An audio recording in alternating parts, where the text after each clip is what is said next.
अंगणवाडी सेविका मदतनीस असतील, साधारणपणे महायुतीच्या या कालावधीमध्ये सन्मान्य सदस्य महोदय त्यांचं मानधन हे त्या ठिकाणी वाढवण्यात आलं आणि आता अंगणवाडी सेविका असेल यांचं पूर्वी 10,000 होतं, ते आता 15,000 मानधन झालं.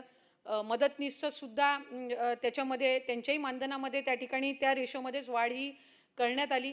या व्यतिरिक्त लाडकी बहीण योजनेअंतर्गत त्यांनी त्या योजनेमध्ये काम केलं. त्यांना आपण प्रोत्साहन भत्तासुद्धा, इन्सेंटिव्हसुद्धा त्यानिमित्ताने आपण देत आहोत. त्यांची स्मार्टफोन्सच्या संदर्भातली गेल्या अनेक वर्षांपासूनची मागणी होती, ती सुद्धा आपण त्यांना दिलेली आहे. ट्रेनिंग आपण त्यांना चांगल्या पद्धतीनं देत आहोत. त्यांचे आणखीन 1-2 जे विषय त्या ठिकाणी प्रलंबित आहेत, त्या संदर्भामध्ये विभाग म्हणून आम्ही सकारात्मक आहोत आणि शासन म्हणून, महायुतीचं सरकार म्हणून सुद्धा जे त्यांचे हे 1-2 महत्त्वपूर्ण विषय आहेत, त्या संदर्भामध्ये सुद्धा लवकरात लवकर राज्याचे मुख्यमंत्री देवेंद्र फडणवीस साहेब, दोन्ही उपमुख्यमंत्री शिंदे साहेब आणि दादांच्या नेतृत्वाखाली त्यांना त्या 2-3